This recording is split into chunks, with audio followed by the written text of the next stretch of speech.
This is Story Recapped. Today, I'm going to explain a horror, sci-fi film called Humanoids from the Deep.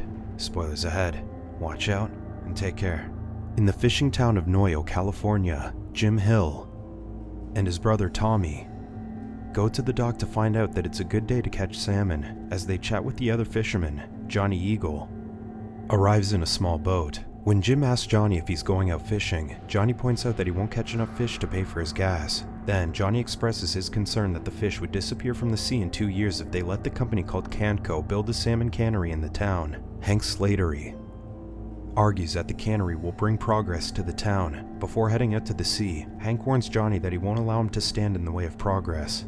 Later, Deke and Harry cast their net into the sea and soon feel something tugging on it. They use the motor to pull the net back into the boat, but the engine runs out of gas. Deke's son, Jackie, fills the motor with fuel while they pull the net by hand. However, Deke soon realizes that the net could break from the weight, so they ask Jackie for help. As the boy rushes over to assist them, he drops the gasoline can, causing it to spill on the boat, but none of them notice. While tugging on the net, Jackie falls into the water when the boat rocks back and forth. Deke tries to rescue him, but a creature caught in the net pulls the boy down and attacks him. Not long after, Deke sees blood mixing with the water. He tries to go after the boy, but Harry stops him and says that there's nothing that they can do. Smitty tries firing a flare to call for help, but he slips and accidentally ignites the spilled gasoline. Jim and Tommy see the boat exploding from a distance, so they immediately contact the Coast Guard. That night, the sheriff expresses his concern to Jim that Deke's boat was blown up intentionally to scare off Canco from building the cannery. Jim argues that it's unlikely because oil was leaking from the boat, and Deke appeared to be afraid of something in the water before the explosion. Suddenly, Jim's dog starts growling, so Jim lets it go outside. When the dog wanders into the woods, a monstrous creature leaps out of a tree and viciously attacks the dog. In the morning, Jim's wife Carol looks for the dog to feed it, but it's nowhere to be found. As Jim and Carol search for their dog, they find a trail of slimy substance. They follow the trail to the beach, where they soon find their dead dog, mangled beyond recognition. On the dock, other fishermen also find several dead dogs. Hank gets suspicious when he sees that Johnny's dog is the only one remaining alive. Later that evening, Jim and Carol attend a party to launch the town's 75th annual Salmon Festival. During the celebrations, Charles Borden, the president of Canco Incorporated, promises the town that their cannery will bring more jobs and increase the fishermen's catch. He reveals that the resident scientist, Susan Drake, has been researching to make the salmon grow bigger and multiply faster. As the townspeople enjoy the party, Johnny suddenly arrives, carrying his dead dog. He accuses Hank of killing his pet, but Hank points out that they found 7 other dead dogs at the dock the previous night. Johnny announces that he's filing a lawsuit to recover Native American lands along the river and stop Canco from building the cannery.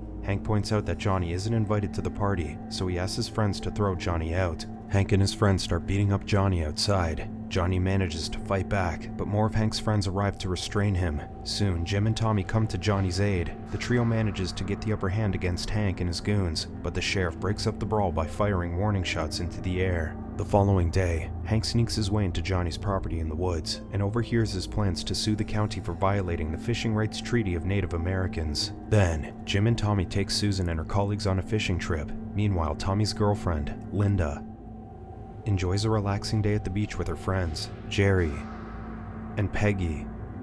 When Jerry and Peggy decide to frolic along the beach, they fail to notice the large footprint of a strange creature. Back on Jim's boat, Charles manages to catch something with his fishing rod, but he can't reel it in because of its weight. When the fishing line snaps, Susan points her camera at the water and takes photos. Jim asks her what she was shooting, but Susan claims she wouldn't know until she develops the photos. When Jerry and Peggy go for a swim, Jerry suddenly disappears underwater and emerges to scare Peggy. Suddenly, a monstrous sea creature grabs Jerry and attacks him underwater. Peggy thinks it's another one of Jerry's pranks, but she's struck with terror when she sees Jerry's mutilated face. She runs to the shore, but a monster pulls her back into the water. Soon, the creature takes Peggy to a secluded part of the beach and forces itself on her. Later, Hank tells his friends about Johnny's plans to sue the county. He fears that Canco would no longer be interested in building the cannery if there's a lawsuit, so he suggests taking matters into their own hands to prevent Canco from backing out. When Jim returns to the dock, Johnny thanks him for helping him the previous night. He tries to talk to Jim about the cannery, but Jim notes that they'll have to disagree peacefully because he's in favor of having a cannery in town, while Johnny opposes it. Tommy clarifies that Jim doesn't like Hank and his friends, but Jim wants what's best for the town. Johnny invites Tommy and Linda to have dinner with him, noting that he caught a lot of steelhead trout the other night. At the beach, a ventriloquist and his girlfriend are about to fool around inside their tent when a monster barges in and kills the man. The woman runs away, but another creature catches her on the beach and violates her. Hank and two of his friends ride a boat on the river to go to Johnny's house to attack him. On the way to Johnny's property, Tommy and Linda get worried when they hear a motorboat behind them because Johnny's people don't usually pass through the river. Upon their arrival at Johnny's house, Johnny offers to lend his truck to Tommy because he fears that they might get attacked. However, Tommy and Linda decide to stay and eat dinner with him. As Hank and his friends approach the property, they turn off the boat's engine as they prepare to attack the house with Molotov cocktails. Johnny notices them lighting up the cocktails, so he immediately tells Tommy and Linda to take cover. After the explosion, Johnny instructs Linda to drive his truck back to town and get help. While Johnny attempts to put out the fire, Tommy fires his rifle towards Hank and his group, but a creature suddenly grabs him. Tommy fights back by hitting the monster with the butt of his gun, but the creature keeps pulling him into the water. Soon, Johnny notices him fighting with the creature, so Johnny throws a spear at it. He then shoots the monster after taking Tommy to safety. As Linda drives back to town, a monster suddenly gets on the truck and breaks the windshield to attack her. She manages to lose the monster by slamming on the brakes, but another creature grabs her from behind. Soon after, Linda loses control of the vehicle, and the truck falls off a bridge and explodes. The next morning, Hank and his friends learn that Linda is dead, while Jerry and Peggy are missing. Soon, Johnny arrives at the dock on his boat to bring Tommy to the hospital. The sheriff asks Johnny to explain why the men put Tommy on the back of a pickup truck. Not long after, Carol arrives to accompany Tommy to the hospital. When Susan asks Johnny what happened, Johnny discloses that a 7-foot-tall sea monster attacked Tommy.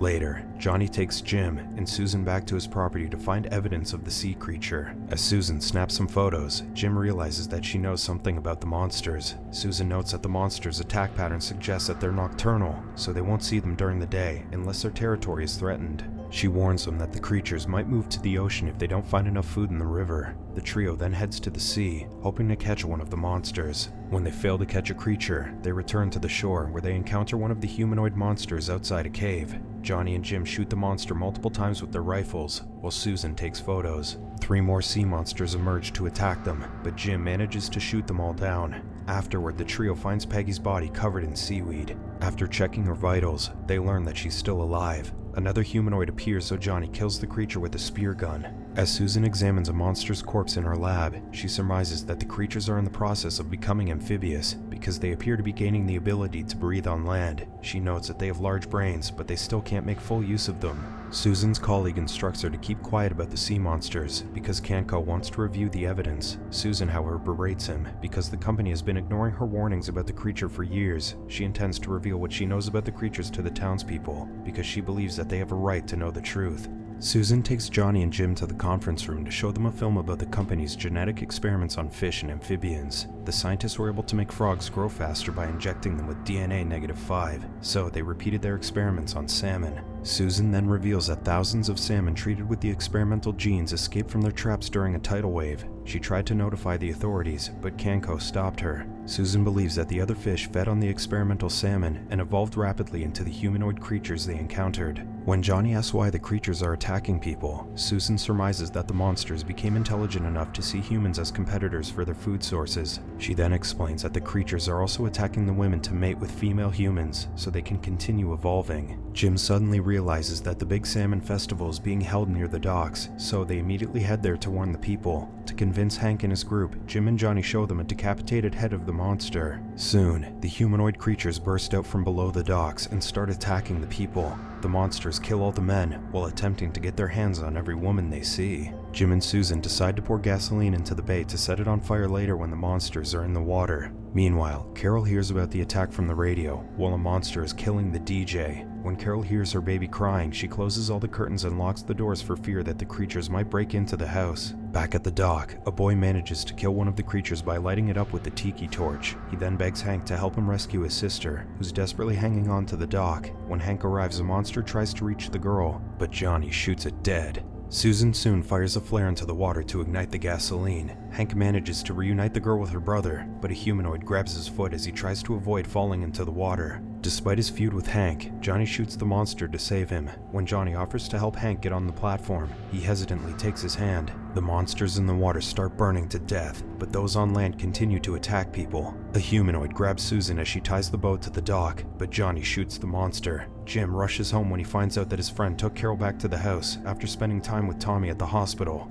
Meanwhile, people at the dock gang up to kill the remaining humanoids on land. Soon, the monsters start breaking into Jim's house, so Carol hides the baby in the storage room before attempting to fight with the creatures. A humanoid soon breaks down the door, so Carol repeatedly stabs its hand with a knife. Carol starts running when another monster gets in through the window. As the monster catches up to her, she sprays the monster's eyes with a liquid drain cleaner and stabs it in the chest until it drops to the ground. When she hears another door rattling, she almost stabs Jim when it opens, but Jim manages to grab her hand. Upon learning that Carol is alright, Jim asks about the baby, so Carol informs him that their son is safe.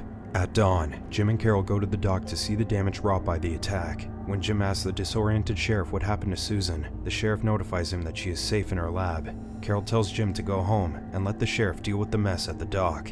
And now, in the delivery room of a hospital, Susan helps Peggy give birth to the baby she conceived after a humanoid attacked her. Susan asks Peggy to push, but the ghoulish infant bursts out of the womb through her stomach. Subscribe to watch more videos like this. Turn on notifications. And leave a like, it really helps the channel out. Thank you for watching.